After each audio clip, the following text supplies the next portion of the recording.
switch. Paid for by people like you. I don't care what you say. I don't care what you do. No, no, no, no, I don't care. No, no, I don't care. As you can see, I don't care. No, no, I'm not gonna give in. I'm an idiot for a living. No, no, never gonna give in.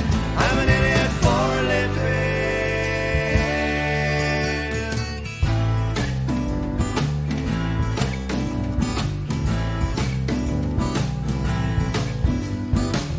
I take home an arm's wage. I paid for a people like you. I don't care what you say. I don't care what you do now. No, no, I don't care. No, no, I don't care. As you can see, I don't care. No, no, I'm not gonna give in.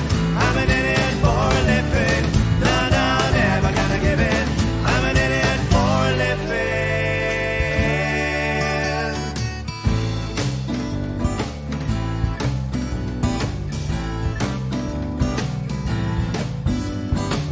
I take home an arm's wage,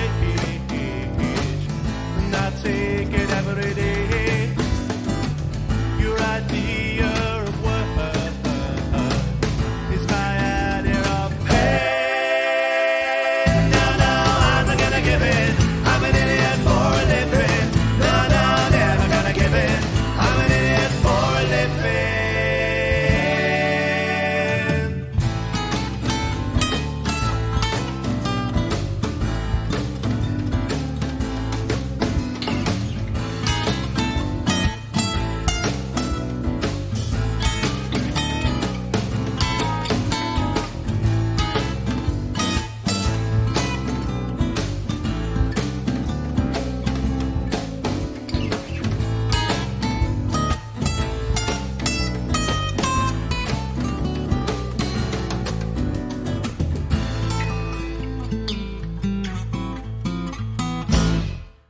All right, so welcome to the Old Abbey Tap House Radio. My name's John. I want to use these sessions to explore a question that I'm interested in. And that question is, how do people who are working in the arts or an arts environment, how do they go about earning their living? So today I'm going to talk to a friend of mine, Teresa Kirk. Teresa's not based in Manchester, but I'm going to ask Teresa just to introduce herself. Okay, so over to you, Teresa. Okay, so I am an artist and I'm based in Lancaster, which is not that far away from Manchester. And my artwork cuts across quite a lot of categories. So fine art, a bit of illustration, surface pattern design, sometimes it covers textile design. And my background is in, I did a degree where half of it was art history and half of it was painting and drawing. So I went to both a university and an art college, which is quite an unusual degree. My artwork kind of mixes, I'm really interested in the natural world, so I go to wildlife a lot, but because of my background in museums, I'm also interested in history and art history, and I think my interests are fairly broad, and part of my artwork is trying to find solutions to bringing all of these different threads together. So that's it in a nutshell. Yeah. So one of the things, when you were describing university, what it reminded me of was a polytechnic, which is what I went to, because I did a foundation course, and I did part of it was practice based, but the other part was art history. Yeah. But it wasn't a polytechnic, was it? You're not of the polytechnic era.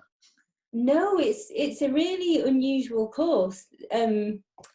So half of it is you do an art history degree at the University of Edinburgh, and then you do a painting and drawing degree at Edinburgh College of Art, and those two institutions were separate when I did my degree. So you followed both degree programs, Yeah. which you got to go to an art college and you also got to go to a university, which for me that was ideal because then I didn't have to make the choice between the two. Yeah. So yeah, and as far as I know, it still exists. So it's quite a rare degree. Yeah. So did you have to do a piece of academic work as a sort of dissertation, or was it a piece of visual work that you had to present, or was it both? It was both. So my final year was 50% of it was a dissertation, a main dissertation, and then 50% of it was an exhibition.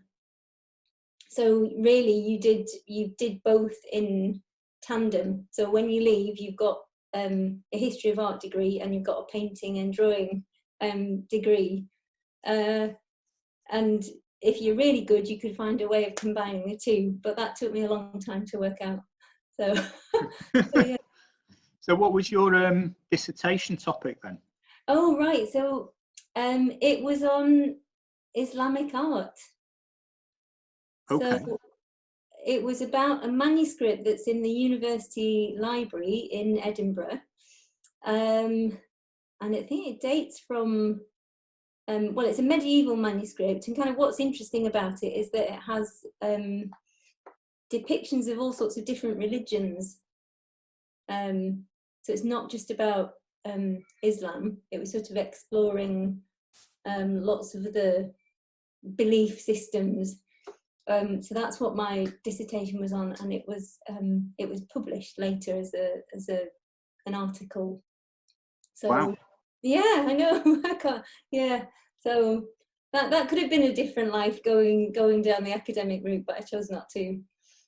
So it's almost like an exploration of comparative religion through the visual aspects of an Islamic piece of art. yeah, well, it was.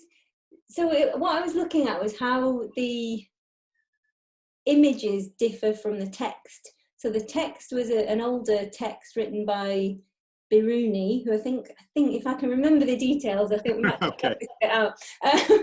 But I think he was an Indian polymath, and he travelled around a lot, and he was recording all of these different religions and different belief systems. And the text was illustrated later. And what's interesting is that the text is just recording lots of different belief systems, but the illustrations are, they're showing you different belief systems and religions, but really what they're doing is then showing you the supremacy of Islam. So they're showing you that other belief systems exist, but the correct path, the supreme religion, is that you should follow Islam. I mean, that's not really surprising given that it was made in, I think it was made in Iran. But it was just to show that there's, obviously you can slant a text through illustration. You can give it a completely different meaning. Yeah. So yeah. Yeah, so the images themselves have got a message, Yeah. which is in parallel to the textual message. Yeah, and they can completely distort the message of the text. Yeah. So, yeah. Yeah, there's a quote that I've used a lot that's, I can't remember it exactly, but an image contains a theory. It's not just a representation. And it's sort of arguing a similar case that when you examine the image, you're picking up a particular idea, so unconsciously perhaps or subconsciously, but it's presenting a set of ideas as well as an image. Yeah, definitely. So let me just refer back to my questions. So one of the things I'm interested in, and I mentioned it to you before we started, was your work, because I know you've worked in a museum before. Yeah. And I was wondering if you could talk a little bit about that. Yeah. So when I left university, what I really wanted to do was work in a museum. And I think for some reason, for a long time, I thought that was an unrealistic goal because they are quite difficult to get into. Yeah. And I applied for lots and lots of jobs in Scotland, which is where I was living at the time. And then I think what I'd describe is basically being completely liberated by failure. So, so I thought, okay, I better not ignore all of these jobs that are coming up in London. And then I saw one at the V&A Museum and applied for it thinking I wouldn't get anywhere near that job. And I was really surprised that I ended up with an interview, and even more surprised when I was offered a job there. So I think I stayed there for about 8.5 years and did a mixture of, I did sort of admin work there, I did curatorial work there, I did some project management there. Yeah, and it was kind of an amazing place to work. Just being surrounded by all these incredible examples of, you know, art and design from across the world. Yeah. So, yeah, I loved it, and I was prepared to take that job on for sort of love of the job and love of museums, and I never really loved living in London, but it was worth it for doing that job. So. Yeah, we went to London probably a couple of years ago now, and I remember it was really hot, and Karen and Roxana, I think, were looking around the museum. Yeah. And I was sat. They've got a really nice atrium bit, haven't they, with water in it? Yes. And I spent about an hour just sat there in the sun, and it was great. Yeah. It's a beautiful space, a beautiful building. So. Yeah. So I think you're right that they are quite hard to get hold of, jobs like that. So what made you decide to not work at the museum? So I think when I started in the job, or the first job I had there, I was dealing a lot with people, so members of the public, and I really liked that aspect of the job. And then I was working in stores and working out in galleries and working with the objects. It's a very hands-on job. And then when you fast forward to sort of the last couple of years I was there, I'd sort of gone up, you know, a notch, been promoted, and it was really, I was working with the senior management team, and it was kind of, you know, basically you've got your nose on the keyboard, sort of typing out furiously, and it was sort of pretty high pressured, and I wasn't working out in the gallery so much anymore. I wasn't working with the public, and I just remember thinking, this is not really why I've come into museum work. It's not to sit at a desk typing furiously, and because some of the pressures of the job meant, you know, working late and, you know, checking emails when you're, you know, at home, and it was pretty pressured. I started, I thought I'd better make myself leave work at a certain time. So I signed up for an illustration class, and at that point I really hadn't really drawn regularly for about 7 or 8 years. And that did two things. It made me sort of fall in love with drawing again, and it made me realise that I just felt that there were other kinds of work to explore, and that was crunch point, that either I stayed on at the museum and sort of played out quite a lot of my career there, or I took the decision to take a risk and find out what's on the other side of the museum sector, and, you know, see what happens. That's quite a brave thing to do, isn't it? Yeah, well, you know what, I got lucky in some ways. So the recession hit, there were an awful lot of you know, funding was cut, so staff left because their funding ended. They made people redundant, they made people part-time, and then one of the many ways in which they tried to save money was they offered a career break scheme. So you could take a break from work with part payment, and you could take up to a year. And at that point, I just thought, I don't think I'm going to get this chance again, probably in my whole working life. So I'm going to apply for a year, and that gave me a sort of a safe way of experimenting with leaving. Yeah, yeah. So I had a year off with the option of a job at the end of it if I really wanted to go back. But yeah, I took the year off and I went and did like a textiles and printmaking course and did some temping in and around London, and that was really good. It gave me the opportunity to kind of experiment with how leaving felt. Yeah, and I took the plunge after that and just I went to work in a design studio eventually. Yeah. Yeah. But yeah, you're right. They are pretty difficult to get a museum job. So I think you've got to be sure that you want to leave before you step outside of the sector. Yeah, no, that sounds like quite a humane approach by them, to be honest, in that to give people the opportunity to try other stuff. Yeah. It's a real gift, isn't it? Yeah, absolutely. I think, some people never get that opportunity, and I just thought it's the right time to take it and to see what happens. So I was very lucky. Yeah. So how long ago was that? So that was around 2010. So it's 10 years ago, isn't it? That's easy maths. So, yeah.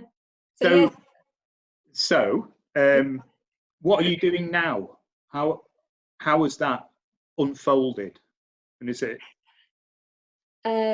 So in that year off, I started drawing again regularly, just to get my drawing skills back, and then went from there to I did this textiles foundation, which included quite a lot of printmaking, and it was a different way of using my fine art training.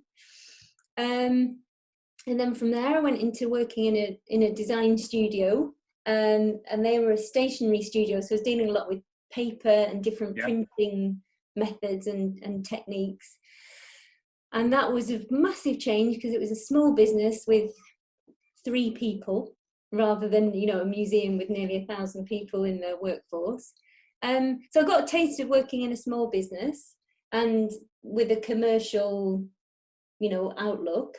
And part of that job was, we were designing new products. And obviously you've got to think about turnover and you're not using public money.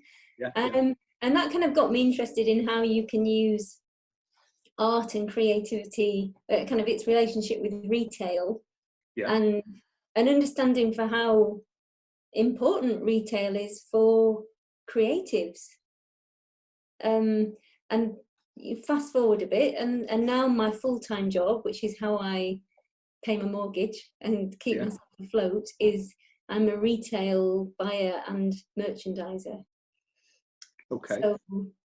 So my job is to go out there and find people who are making artwork. That might be they're an illustrator, or they might be making interesting pots, or they might be making posters or cards, and then we will make a wholesale order with them and we'll introduce it to the shop. So as a retailer, we're helping people make a living. So that's a big part of my job is finding artists that are making work that we can sell in a shop, and bringing that creativity to customers. Yeah. So this is good in that you're situated in that position where you are a creative person who produces your own stuff.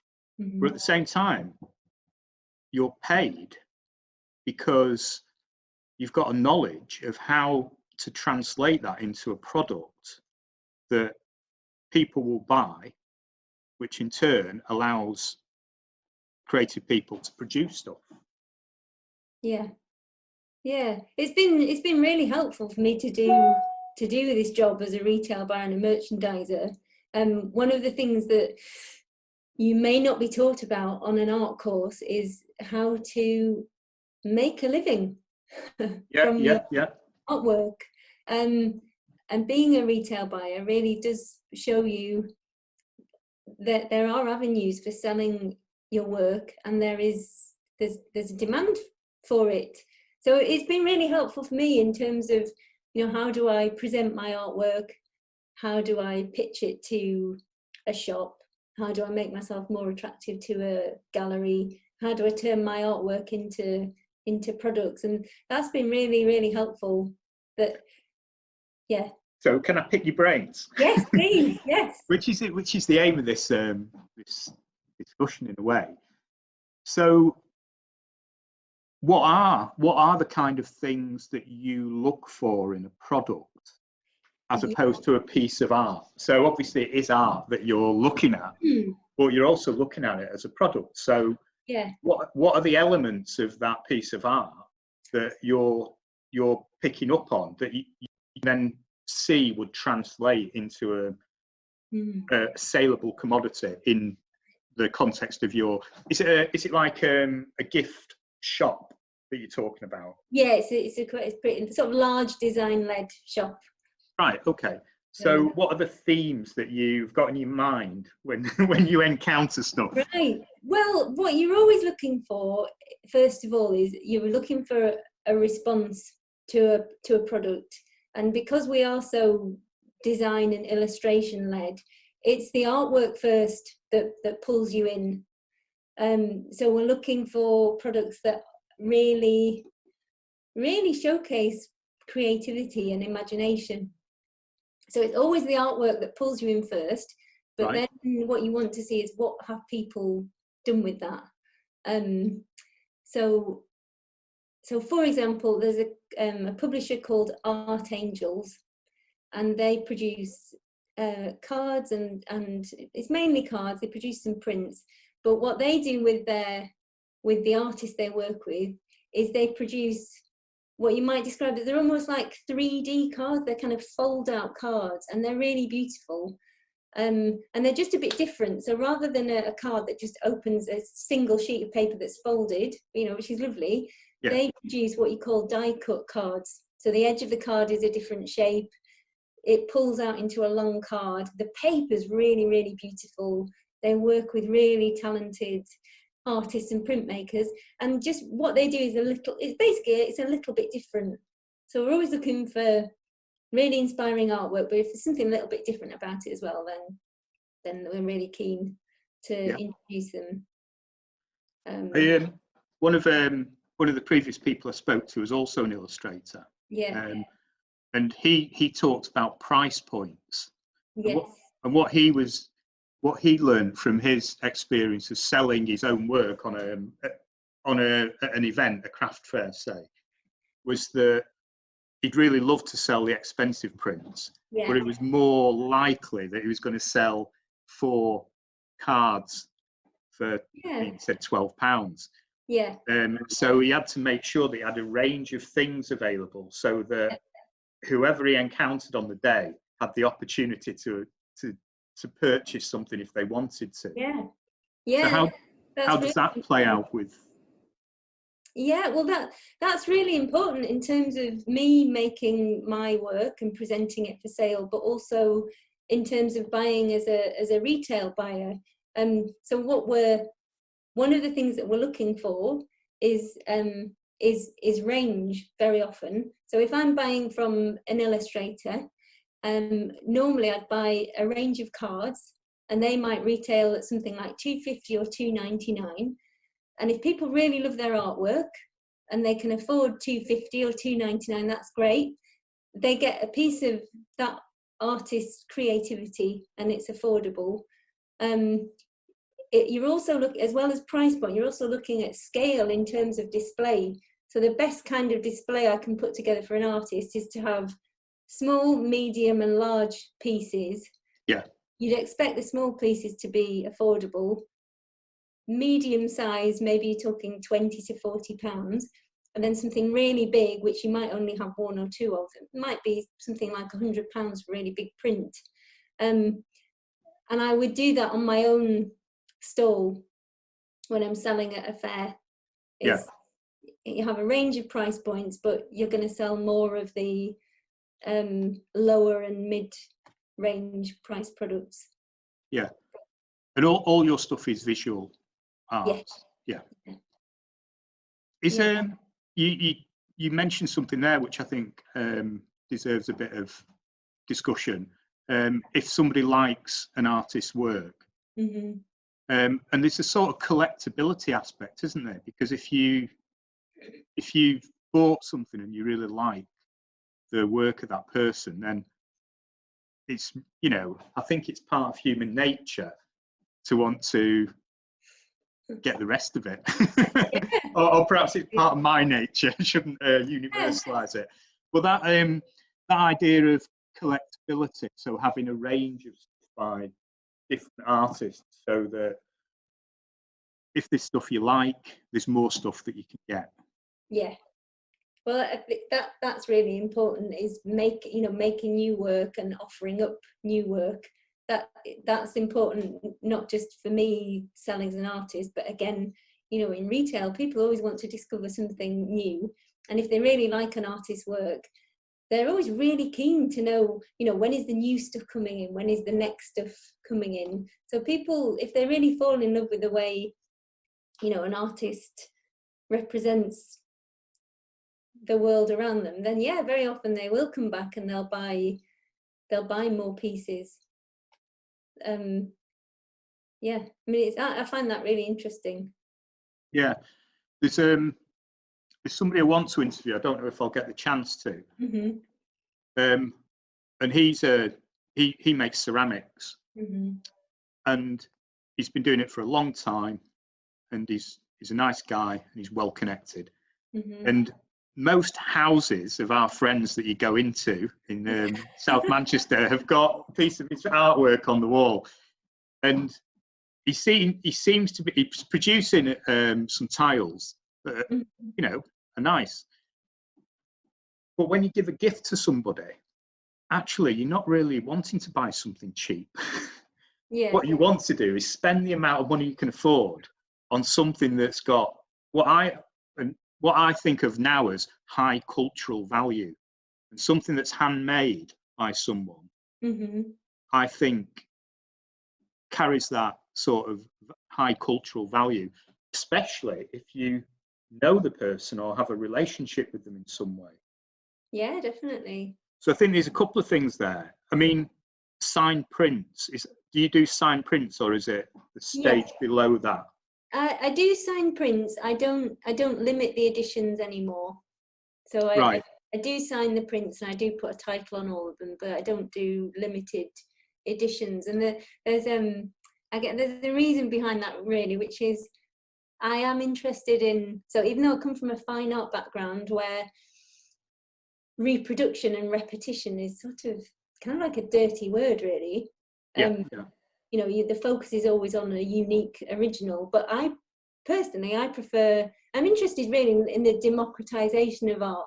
So if you can offer a print of yours for $2.99, why not? And not to limit the production of it. I don't think you reduce the value in something by reproducing it more times. And I find that really interesting, because we do it in we don't take the same idea when we're talking about music and albums, for example. We don't say a Beatles album's been pressed, a billion times, it's not worth listening to anymore. But with artwork, in certain fields of the arts, the more you reproduce something, the less value it has. And I really don't subscribe to that at all. So yeah, I think if you can make your work affordable and you're happy to do that, then great. I don't see why people shouldn't be offered affordable artwork. Yeah. It's been made by somebody. It's still got a handmade element behind it. So yeah. So we sort of we're moving between your role as a buyer and your work as an artist in these questions. So let's deliberately shift it onto you. Okay. And think and have the discussion of you and your art, sort of, and how how your practice works in relation to your knowledge.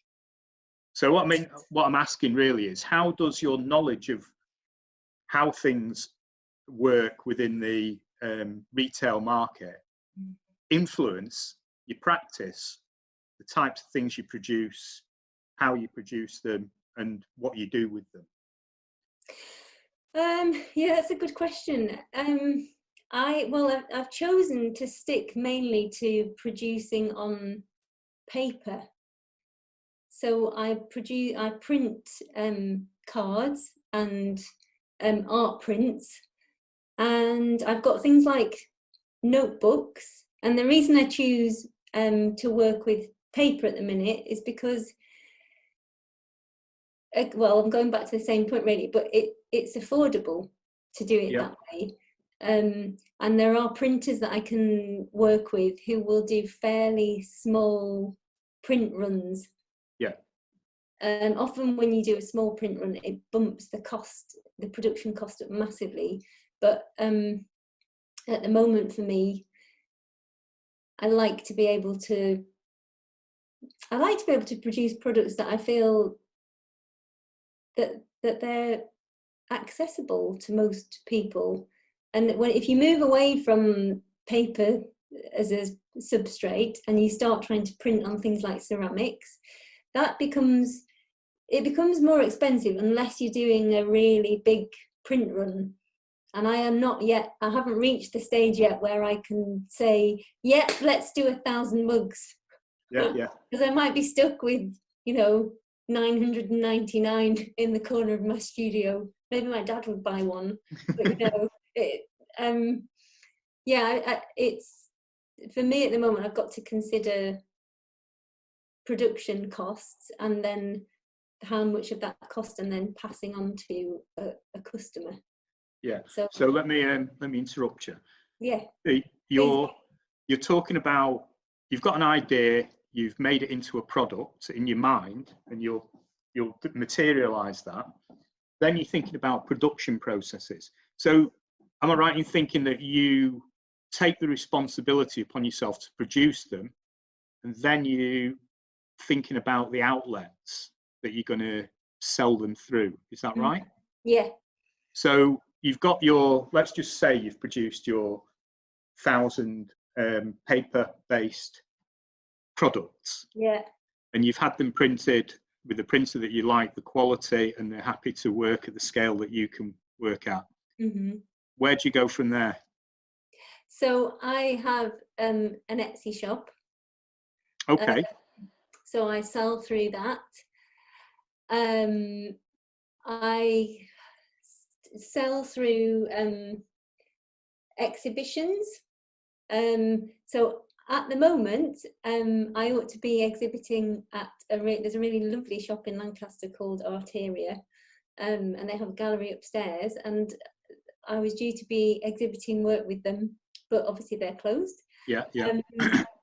So I will sell through an Etsy shop, I'll sell through exhibitions, and one of the things I really love doing are art fairs or markets, because then I get the interaction with customers.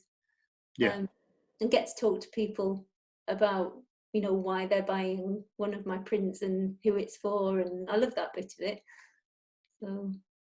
And you're organising this around your actual day job, aren't you? Yes. Yeah. Well, would it be considered bad practice to buy and sell your own products to yourself in order to sell it through your? Well, it's interesting you should say that, because actually I do sell my work at the shop I work in, and that wasn't my decision. It was actually the owner of the business invited me to do it. And the person I work with, so there's a pair of us that work together. Unfortunately, she's also an artist, Grace Owen, and she sells her work through the shop. And it's been really interesting for both of us to sell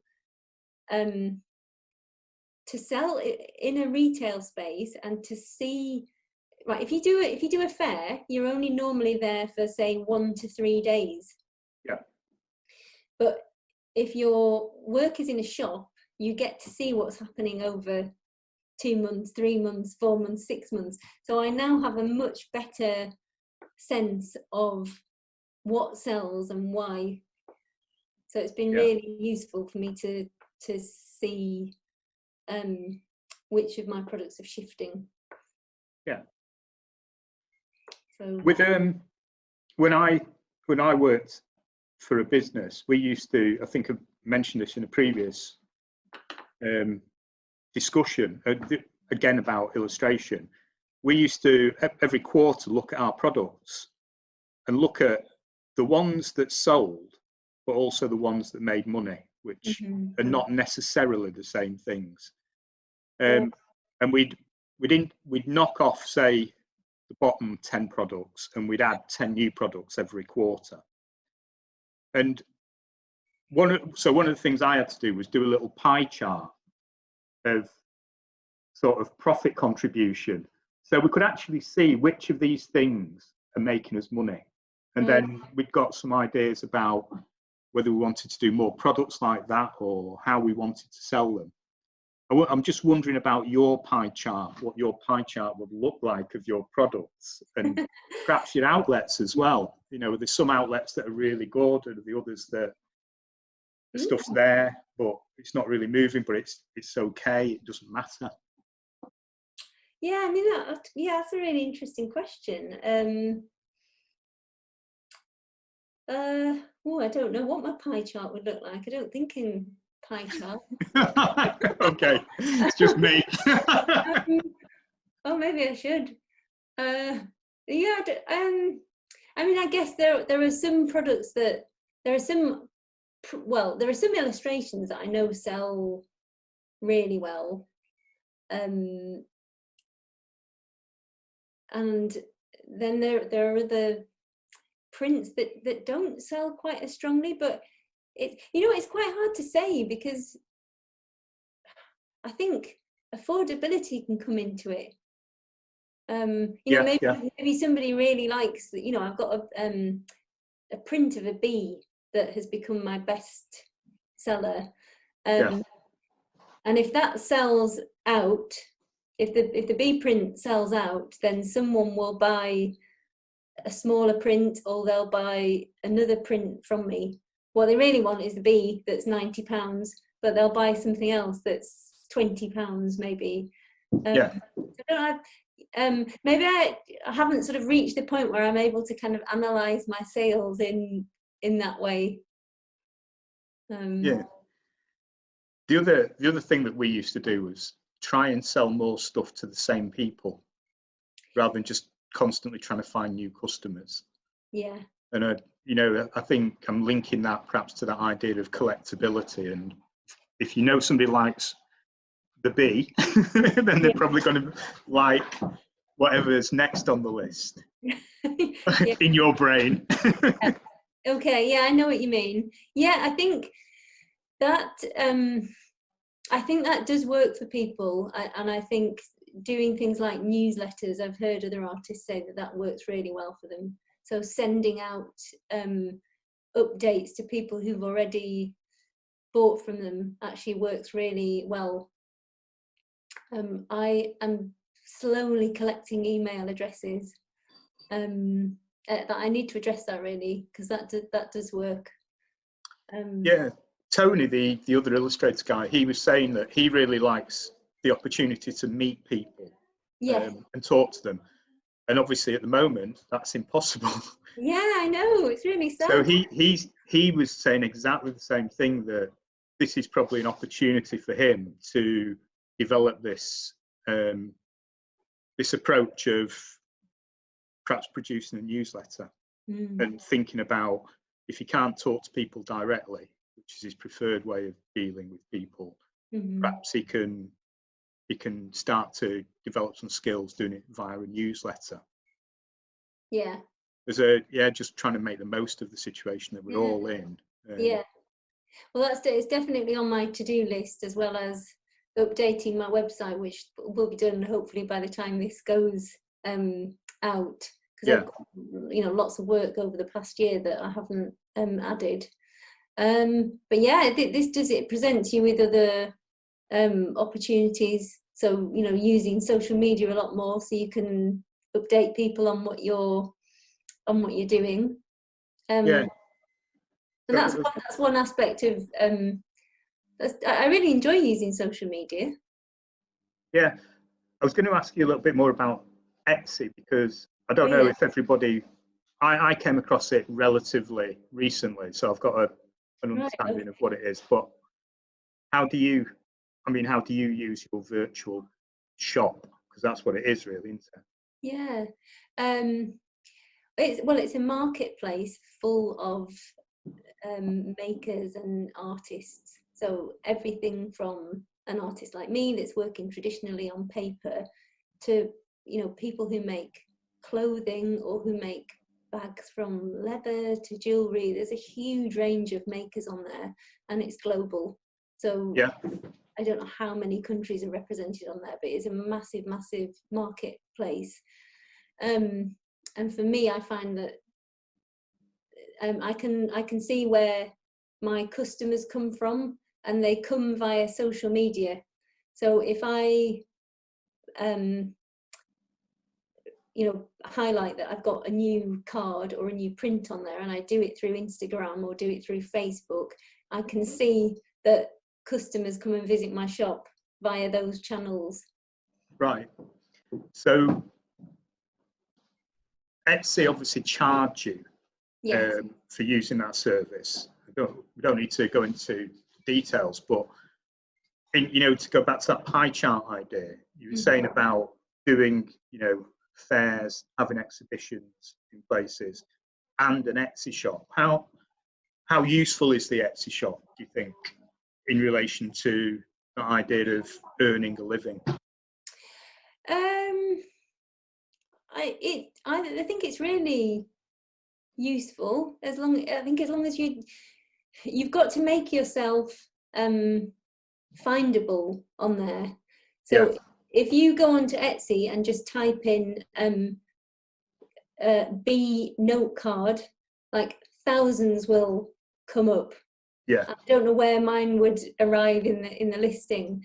So you've got to make yourself findable, and that's you do your own marketing. So you push people towards that. So and that means you've also, when you sell anything, you've sort of got to make sure that people you've got to keep plugging where your website is and where your social media sites are, so that people can come back to you. You know, if they're given a gift of your print, if they want to see what else you do, you've got to give people ways to find you. But I think, it's important, but so are all the other revenue streams. Like exhibiting, like doing art fairs, like being in a shop. I think most of the artists that I know of they've got so many different revenue streams, and they're kind of juggling them all. Yeah. So it's an important part, as are all the others. Yeah. But it's important to use it in conjunction with social media. Yeah. So in some ways, you said you enjoy using social media. So you do need to have a social media presence and the ability to use social media strategically. I think so, yeah. Otherwise, it's difficult for people to find you. So, nobody's going to put into Google, artist Teresa Kirk cards. No one's going to think to do that. Yeah. Already, they're going to have to. So, if they come across you on, Facebook or Instagram or whatever else you use, then if they like what they see, then they can find your Etsy shop or find your website. But yeah, I don't, unless you're using social media, I don't know how you make yourself visible and findable, really. Yeah. I guess some people must manage to make a living without using social media, but I'm not really sure how. Yeah, no, I think it is an important. It's there, isn't it? People use it every day. It'd be mad not to. Yeah. Integrate it into that aim of earning a living. Perhaps this is too much detail, but I'm interested anyway. Does Etsy allow you to link your customers to your website? Does it allow you to? Well, you can have a link to your website on your shop With Etsy? with Etsy. So why don't customers go straight to you after they've bought the first thing?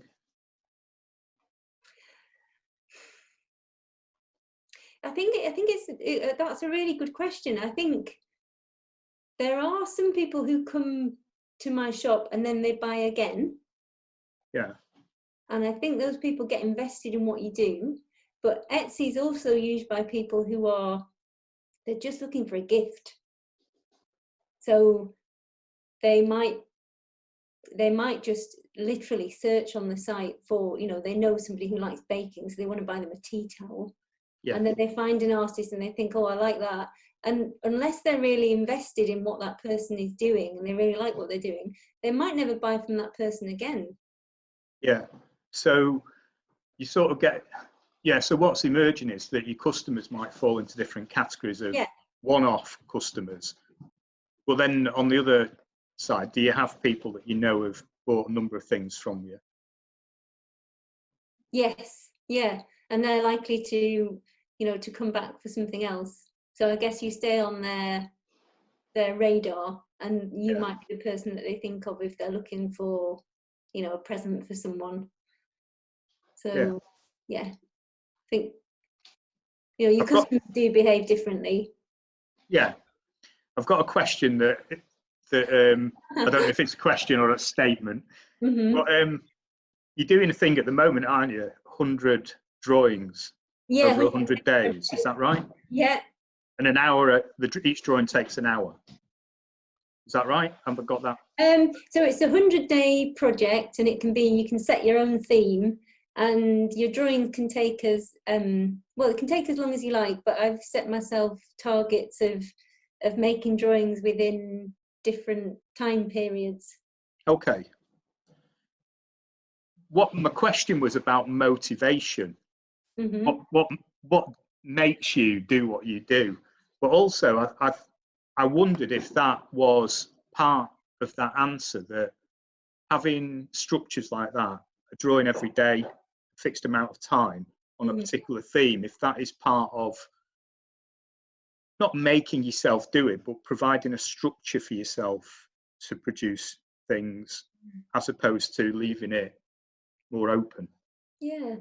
It does a number of things. So choosing a theme is helpful because there will be some consistency in the drawings. So you're building a collection, and that's helpful in the future if I want to produce a series of prints based on the most successful drawings. Then I'll have a body of work that's got a consistent theme. Yeah. And my chosen theme is to look at animals that are, or species that are endangered, vulnerable, critically endangered. So that's of interest to me. Yeah. And again, I hope that somebody somewhere might be interested in selling prints that have that theme and those values behind them. And in terms of limiting the drawing time, that's partly for my discipline, which is if you only ever draw at one speed, you can only ever draw at that speed. Yeah.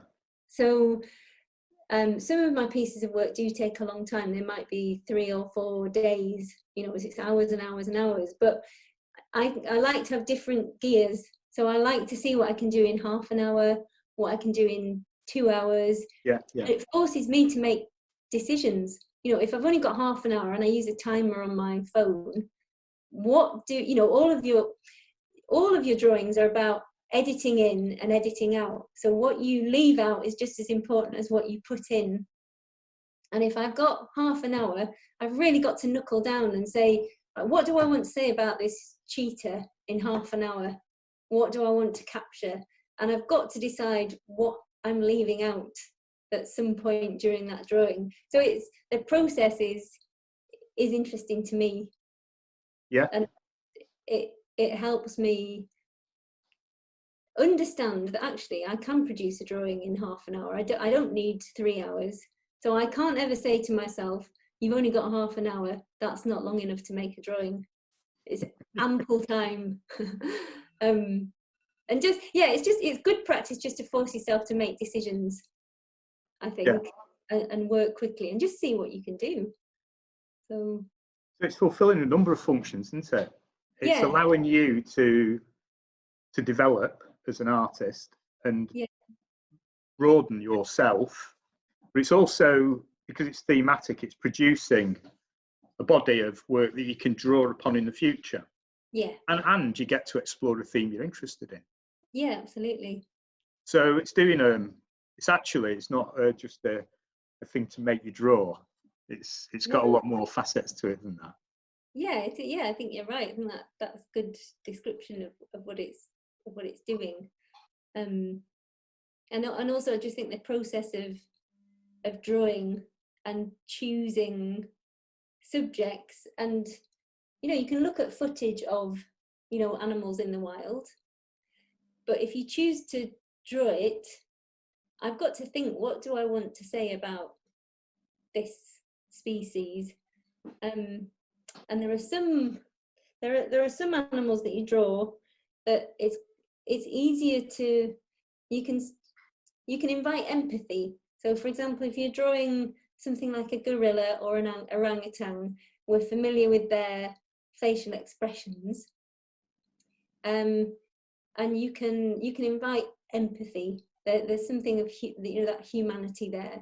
But if you're drawing a stick insect, you can't go for its facial expression. We're not going to look at it and say, oh, it's happy or it's feeling vulnerable. So how do you draw a stick insect and then make it meaningful to somebody looking at it? So I think that's interesting to me. You can rely on what they would call charismatic megafauna. So that's elephants, gorillas, you know the kind of thing I mean, the kind of thing that you'd go to see in a zoo that are really awe-inspiring. But if you're trying to get across, why a beetle or even, why a bee is interesting, why you should look at it, why it's important, you've got more of a challenge on your hands. So that's really interesting to me, is how do you tackle different animals and invite people to look at them and feel inspired. So it's a challenge for me creatively. Yeah, so it sort of links back to what you were saying about your dissertation topic, and that there's a sort of underlying message within what is apparently a straightforward image, and you're actually working consciously with that and thinking, what is the underlying message I'm trying to get across here? It's not just an image about a particular animal. Within that image, I want to bring about a particular response. Yeah. So how do I produce that image in a way that will elicit that response? Yeah. Absolutely. Yeah, that's what I'm trying to do all the time with every, with every drawing is, I see it and I have a particular response to an image, but then how do I translate that onto the paper? And ultimately I've got no control how people respond to my drawings, but I hope in that process of recording and editing and translating that I'm conveying something about how I feel. And I always hope that comes across in a drawing. But that's really interesting in itself. There are some drawings that you just think, well, I don't really like that one, and then I put them on social media and it gets more responses than what I thought was a successful drawing. So yeah, you can't control people's responses. No, I can relate exactly to what you're saying, but I've got a different question. Yeah. So Go on. So we've got an idea of what you've done in the past, yeah, how that's fed into what you're doing now. Mm-hmm. So looking forward, where do you want to go with it? What have you got an aim, or are you happy to continue? Yeah, I mean, I suppose I do have a name, but which is good, isn't it? Well, I don't know. Well, I think being aimless would also be fine as well. I know it's a philosophical question, isn't it? Yeah. I do have a name. I'd love to do a book based around conservation and wildlife. Maybe a book aimed at children. So I'd love to do that. Maybe I start by doing a zine and approaching it that way. I'd love to get my work into more galleries and shops. And another avenue that I'm really keen is on just promoting drawing. So I'm hoping to organise a drawing festival here in Lancaster later in the year. That's really about, drawing is it's not just something fun. It's a really good tool for learning and approaching lots of subjects through drawing.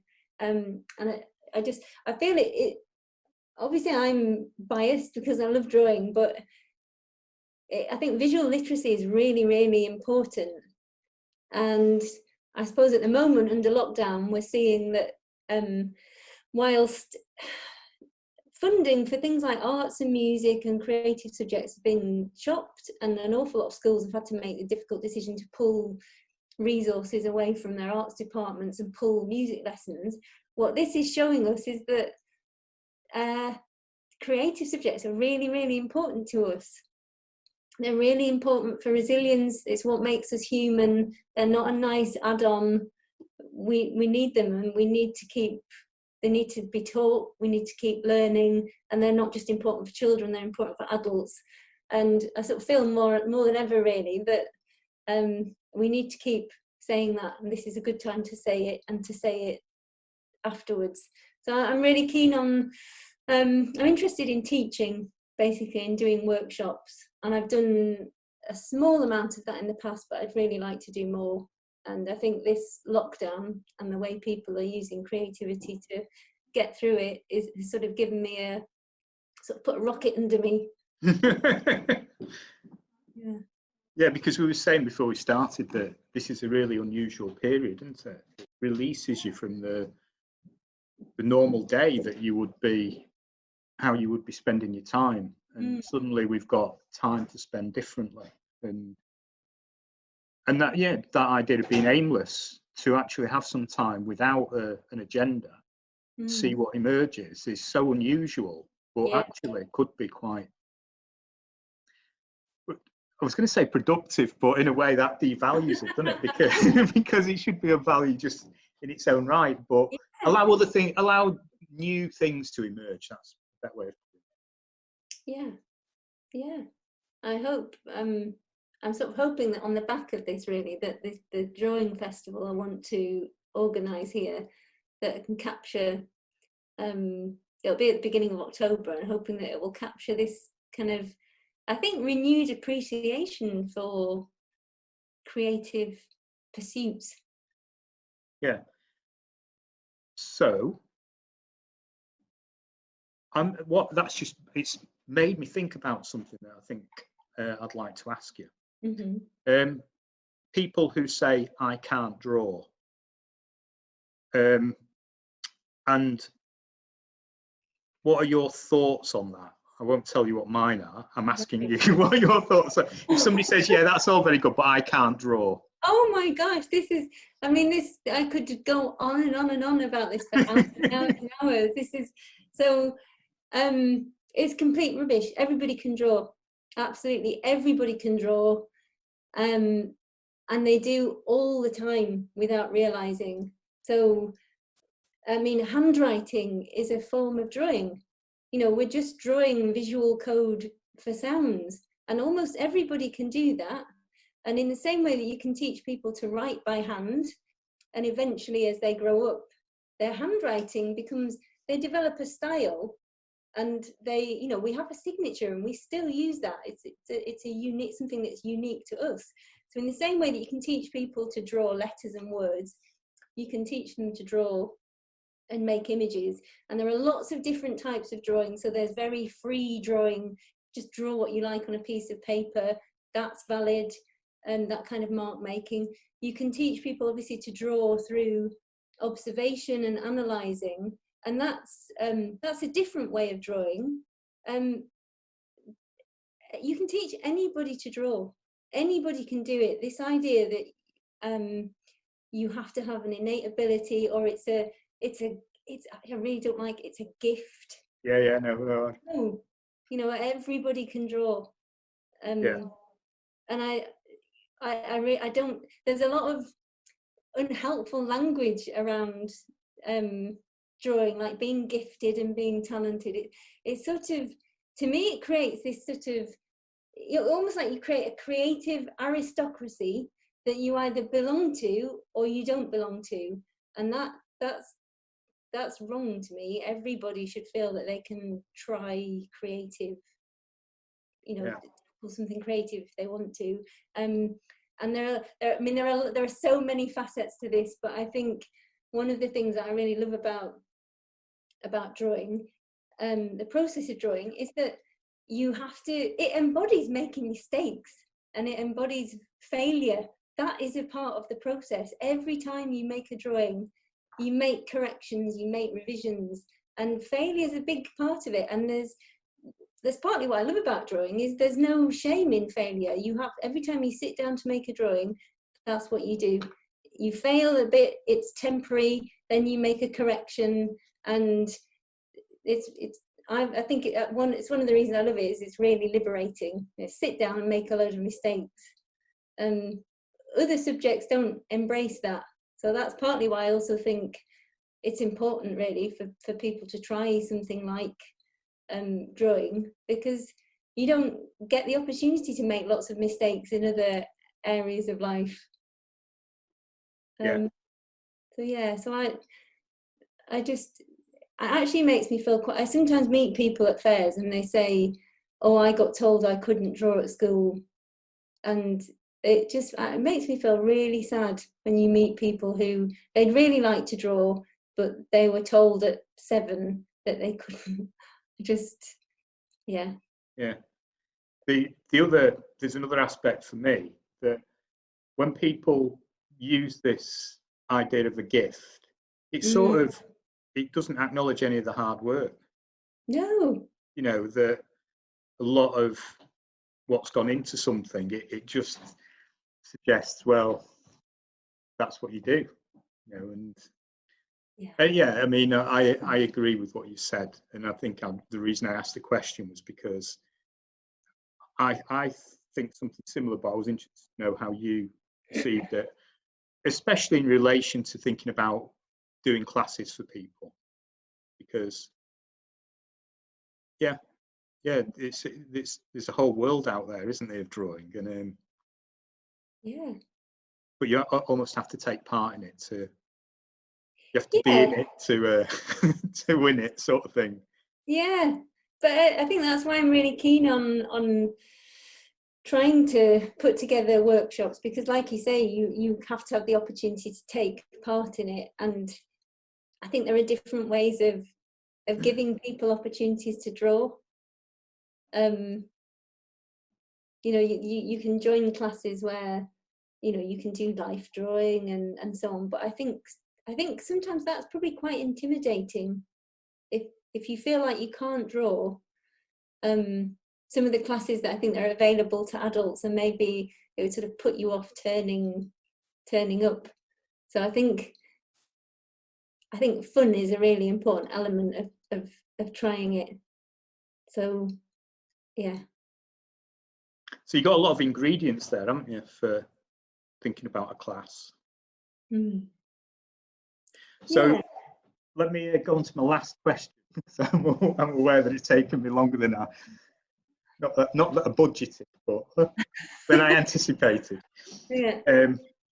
So my last question is about highlights. Right. Okay. So I was wondering, you know, in your career to date, what's been really valuable to you? What has made you feel a sense of achievement? Ooh, that's really interesting.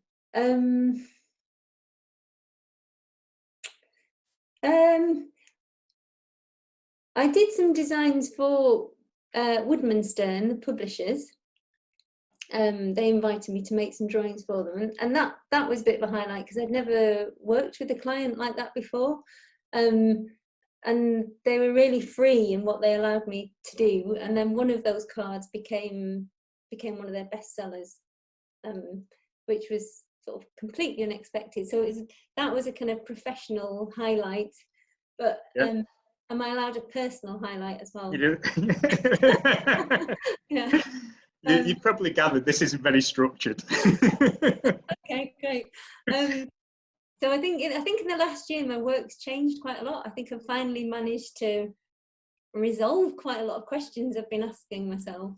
So last year I did a drawing that's called the Beekeeper, and it's a beekeeper with a tattoo on his back looking out across beehives and sunflowers, and that brings together so many threads. So I was reading about the Aztecs and the Incas and the role that sunflowers played in their culture and how important the sun was to them, and then reading about how the first sunflower came from South America with the conquistadors to Europe. And I was also reading a lot about bees and pollination and how amazing sunflowers are. They're really effective at cleaning up radioactive waste from the soil. So all of that information went into a drawing, and it went into another drawing that's about a sunflower. And I think it was the first time that I felt I'd been able to take all of these things that that you read and you see and that you hear about, and they land somewhere in your memory, in your imagination. You think, I want to do something with that. And I think in those two drawings in particular, I think managed to express quite a lot of different themes and ideas and things that had really resonated with me. And I think they probably look, more than anything else I've done, they probably look like there's a narrative behind them. So that was a big highlight for me last year. I sort of thought, if I read something in a history book, or if I see something in a documentary and it's not necessarily about art, that I feel I've got a way of putting it into a drawing. I think that's what I'm trying to say. Okay. So with the link to this interview, it's the opportunity to have an image associated with it. So what would you like, if somebody's going to listen to this and get an idea about what you're about, what image would you like to put with the link? I think I'll put my bee on there, because as we were saying before, when you're trying to convey something about a bee, it's an insect, with legs, and it's a creepy crawly. You have to find ways of making it admirable and inspiring and beautiful, and I feel like I managed to do it in that drawing. So I think I'd put that on there. Okay. So if you're happy to send me a copy of your drawing, I'll make sure it goes on the link. Okay, cool. All right, Teresa Kirk. Thank you very much for that was okay. for spending your Friday afternoon thank you. with me, talking about your work. Oh, thank you very much. I've never done anything like that before, so that was really interesting. Yeah, I mean, I'm not. You may have realised I'm not a professional interviewer, but this space that we've got, it allows us to do things that we've never done before and see what happens. So yeah. Oh, well, thank you. All right. Yeah. Thank you very much. Thank you very much.